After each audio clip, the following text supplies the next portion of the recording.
जय सनातन धर्म की। प्रिय सनातनियों, आप सभी का स्वागत है हमारे इस कार्यक्रम में। सनातनियों, आज का वीडियो किसी के प्रश्न का उत्तर है। मेरे पास में हाल ही में एक व्यक्ति आए थे भरतपुर से।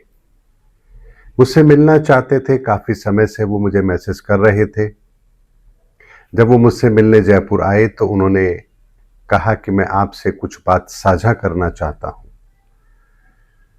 और उन्होंने अपनी बात कही और उसमें उन्होंने एक प्रश्न किया कि धरती को माता क्यों कहते हैं। उनका यह मानना था कि इस प्रश्न का उत्तर यदि हमें मिलेगा तो इस धर्म स्थापना का कार्य बहुत तेज गति से होगा। प्रश्न लगभग उनका इसी तरह का था। हमारी चर्चा हुई, लेकिन मैंने उन्हें उत्तर उस समय पर नहीं दिया। केवल एक सांसारिक उत्तर जो होता है कि धरती माँ है, हम उसको माँ इसलिए कहते कि हमें पालती है, पोसती है, हमारी हर जरूरत इस धरती से पूरी होती है, इसीलिए हम उसे माँ कहते हैं। यही एक सामान्य उत्तर मैंने उस समय उन्हें दिया था।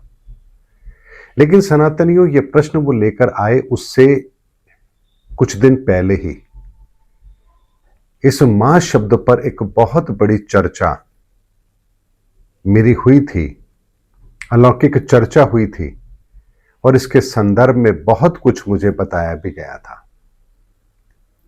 ऐसे में एक प्रश्न जो उन्होंने कहा कि धरती को मां क्यों कहते हैं, एक प्रश्न इसके जवाब में मैं करना चाहता हूं कि धरती को मां कब से कहना शुरू किया। धरती को मां क्यों कहते हैं, ये बात तो ठीक है, इस प्रश्न का उत्तर तो हमें मिलेगा ही, लेकिन धरती को मां हमने कब से कहना शुरू किया? क्या आरंभ से ही हम धरती को माता कहते आ रहे हैं? हम ही धरती को माता क्यों कहते हैं? अमेरिका तो नहीं कहता, फ्रांस, जर्मनी, ब्रिटेन, पाकिस्तान, ये लोग तो अपनी धरती को माता नहीं कहते, फिर हम क्यों कहते हैं?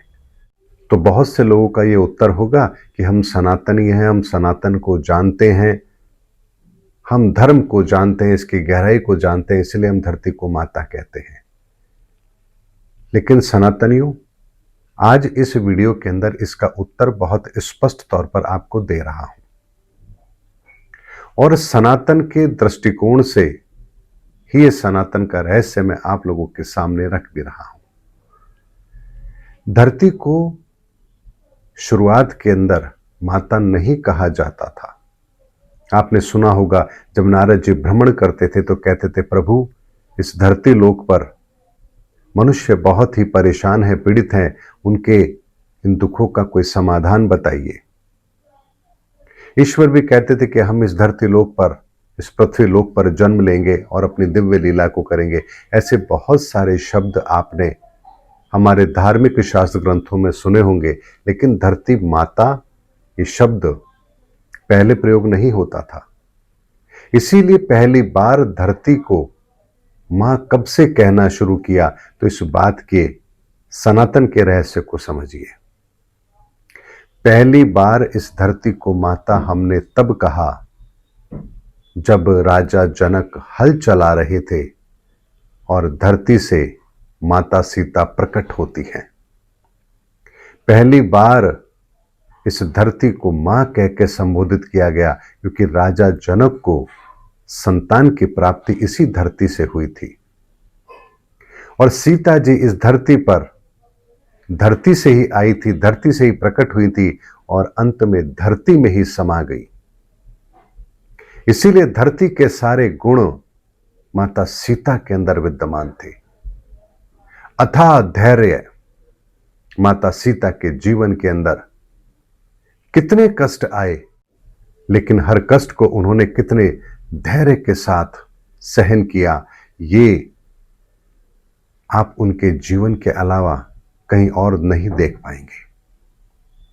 ऐसे में माता सीता जो धरती से प्रकट हुई और धरती में ही समा गई, और उनका यही धैर्य और इसी धैर्य के गुण के कारण से हम इसे धरा भी कहते हैं, यानी धैर्य और धैर्य से धरा।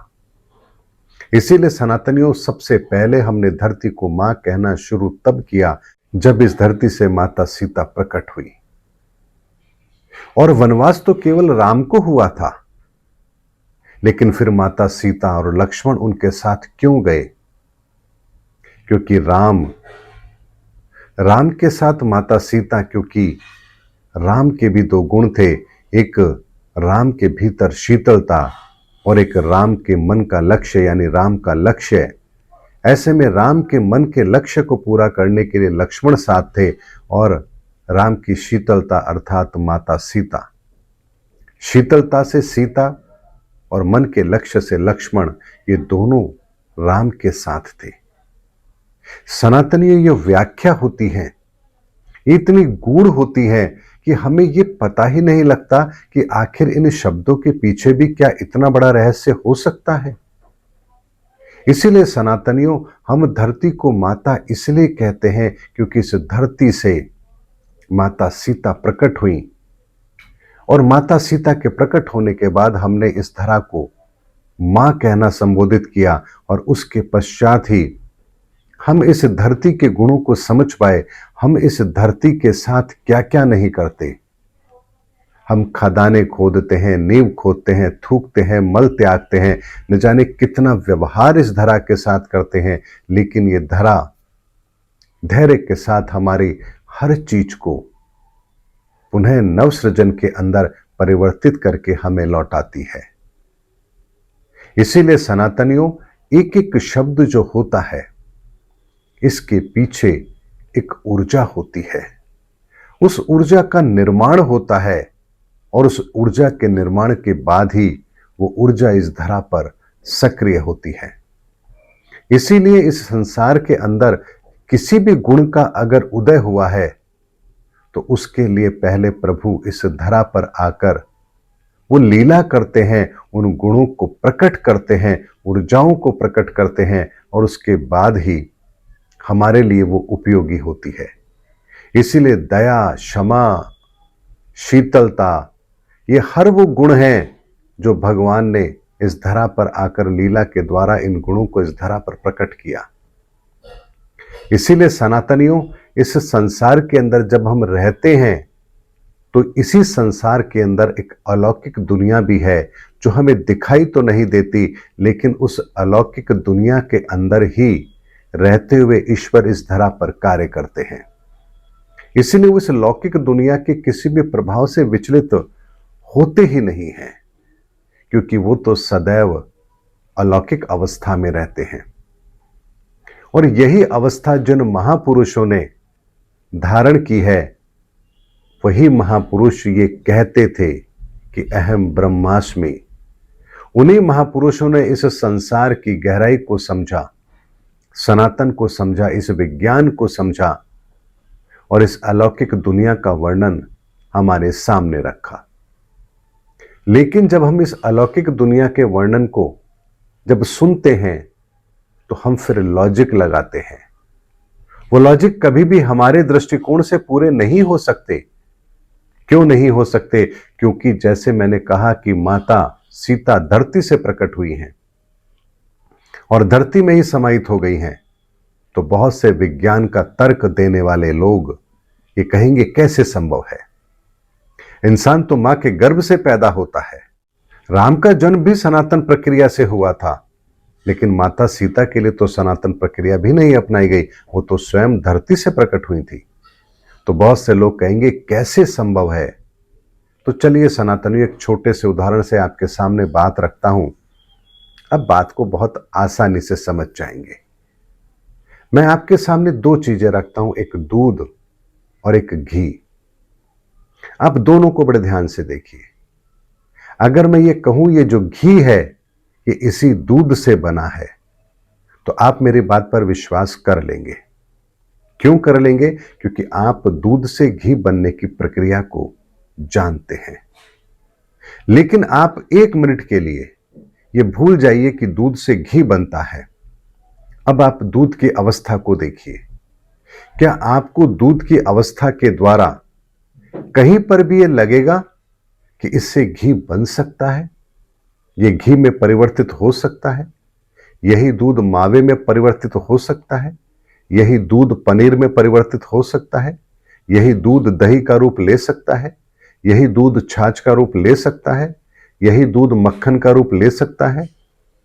आपको लगेगा ऐसा नहीं हो सकता, लेकिन यदि आप उस प्रोसेस को जानते हैं तो आप कहेंगे यह संभव है। इसी तरह से सनातन के अंदर भी हमारी उत्पत्ति के लिए एक ही मार्ग नहीं है, अनेकों मार्ग हैं। आपने शिव पुराण में भी सुना होगा, भगवान शिव जब राजा दक्ष का वध करते हैं तब उसके लिए वो अपनी जटा से एक बाल तोड़ते हैं और वीरभद्र पैदा कर देते हैं।